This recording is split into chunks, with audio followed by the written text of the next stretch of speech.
Greetings, Earthlings! Today I'm back with a review of a clone of the classic U87. That microphone is the Warm Audio WA-87. If you do want to pick up this microphone, it does cost around $600. Like always, I'll throw some links down below. And for this review, I have the microphone connected directly to the Focusrite 18i20. My gain is set just at around 230, and I will not do any kind of post-processing, but I may have to boost it in post, so check the doobly-doo to see what I diddly did. And now let's talk about what comes in the box.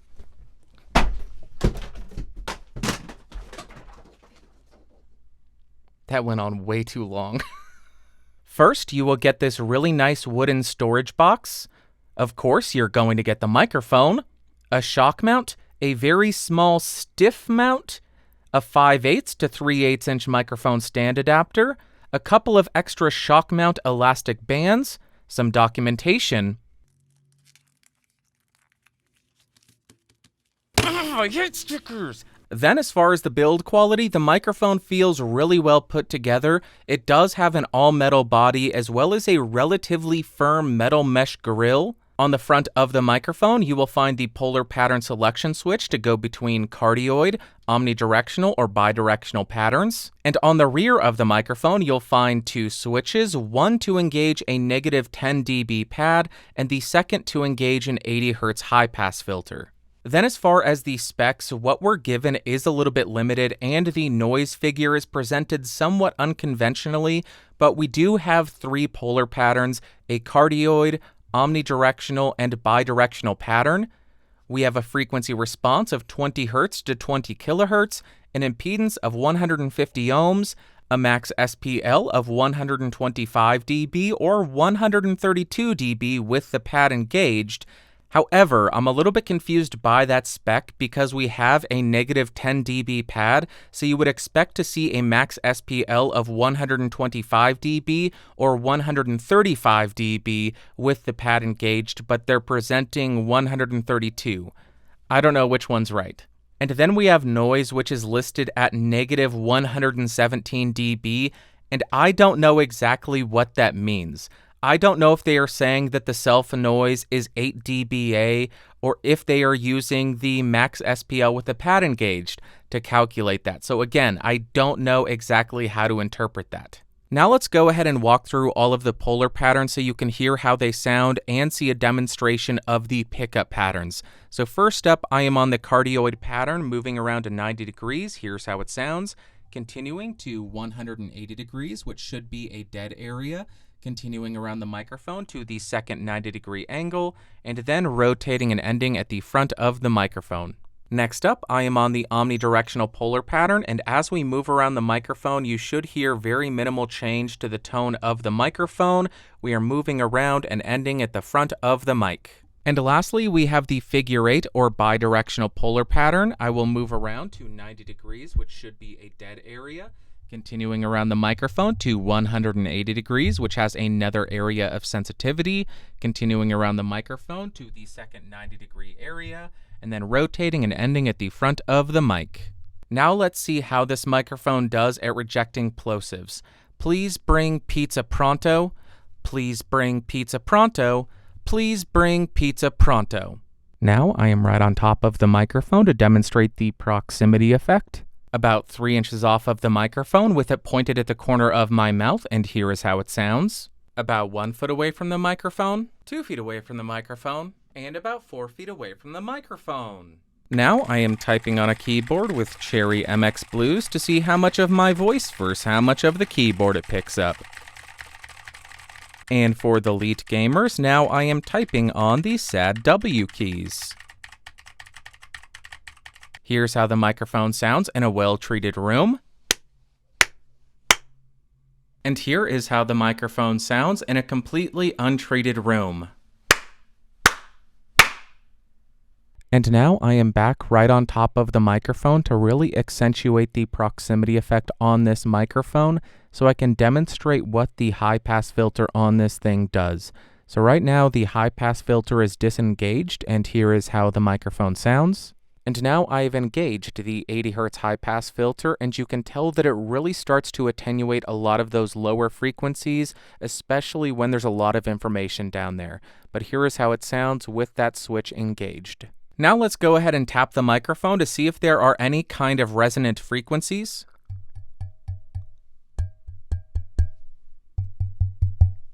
And now to see how effective the provided shock mount is, I am bumping the desk to see how much of that it rejects. And I will tap on the boom arm to see if it can reject that kind of noise as well. Now I want to do a very quick comparison between the WA-87 and a couple of other microphones. So first up, I am speaking into the WA-87 in the cardioid mode. On the Focusrite, my gain is set at around 230, and here is how the audio sounds. Now I have switched over to the SE Electronics SE4400A. On the cardioid mode, I did decrease my gain to about 1 o'clock on the preamp to avoid clipping, but here is how a microphone that is similarly priced to the WA-87. Guess what? We're back on the WA-87, and here is how it sounds before we jump to another microphone. I'm sorry. Next up, I am speaking into a JZ Mics Vintage 11, which is another similarly priced condenser microphone, which is just a cardioid mic, and here is how it compares to the Warm Audio. Here is another quick jump back to the WA-87 so you can hear how it sounds before we jump to another microphone. And finally, you would have to be smoking an actual crack pipe if you did not expect me to compare the microphone to the Neumann U87 Ai. So here I am speaking into the actual classic microphone that the Warm Audio is emulating or cloning, and here is how it compares to that mic.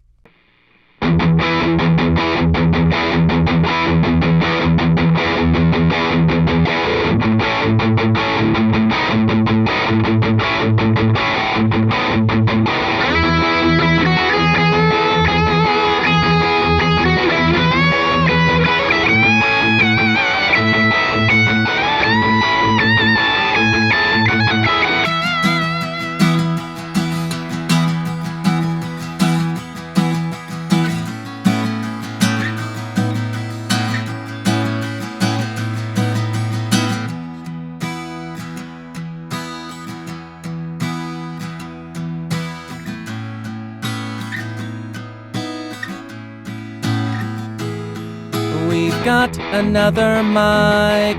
We've got another mic that I will test to find out what it's really like.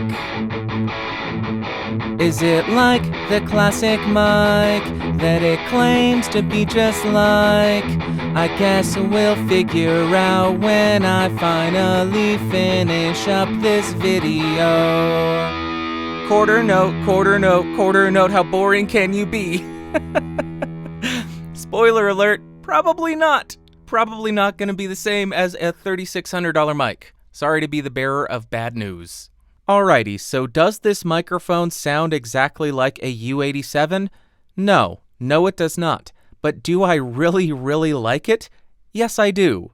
And first up, in terms of pros, the tone of this microphone is incredibly smooth, especially for spoken word, which, if you know anything about me, is one of my favorite characteristics in a mic. Also, it did a surprisingly good job at plosive rejection. I found the off-axis coloration to not be harsh and to not be grating and be pretty darn good, and the accessories all did their job exceedingly well, and it comes with a really nice box. And then in terms of cons, the main thing that stuck out to me was that it does have a relatively low sensitivity for a condenser microphone.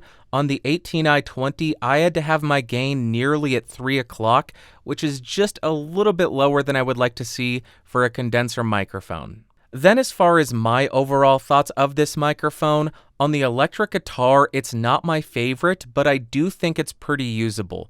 The low end I did find to be a little bit soft and it wasn't too articulate down there, and then in the top end it was smooth for the most part, but once I got to the upper end of the neck, I did find some notes to be a little bit piercing and a little bit unpleasant to listen to. Then on the acoustic guitar, I found the tone to be very warm and it had a very punchy midsection, which I really enjoyed. And the top end of this thing had a good amount of sparkle and life to it, but it wasn't overpowering or fatiguing to listen to. Next up, for singing, I really liked the sound of this mic for that application.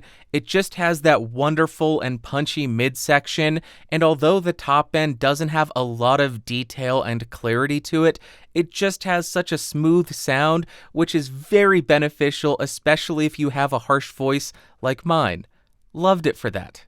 And lastly, for spoken word, again, I am a big fan of it for this application, and something interesting that I noticed about it is that it has a slightly compressed sound. I'm guessing that has to do with the transformer that's inside of it, and I think that offers a lot of very interesting character, and it did a wonderful job at smoothing out the tone of the mic for different sound sources. And to wrap up, would I recommend the WA-87? Absolutely, I would. I think it offers a very pleasing and smooth and somewhat dark sound that I thought excelled on the vocals for spoken word and singing, as well as the acoustic guitar. So if you're looking for a relatively affordable multi-pattern condenser microphone with a less modern sound to it, meaning the upper end is not overly boosted, then I think at $600, this mic is extremely interesting. And the last thing that I want to say is if you're buying the WA-87 expecting to get the exact same sound as a U87, stop it. You're not going to get that. It has a very different sound to it, but as a standalone microphone, I think it is incredibly impressive. And that is going to wrap up for today, but I want to hear from you in the comments down below. Were you impressed with the WA-87 as much as I was, or do you think that I'm completely wrong and an idiot? If you found this video fun, interesting, or helpful, go ahead and give me a thumbs up. If you hated it, give me a big old thumbs down. If you want more videos, go ahead and subscribe, and don't forget to hit that bell icon. And this video was actually brought to you by the members of this YouTube channel. I used the income from that to pick up this microphone. So if you want to support the channel and become one of those amazing, beautiful people over here, you can do so by clicking that join button and joining at the $5 tier or higher. It really, really does help me continue to bring you these videos by making it possible for me to pick up these mics. So until next time, thank you so much for watching. Thank you so much for listening. Bye.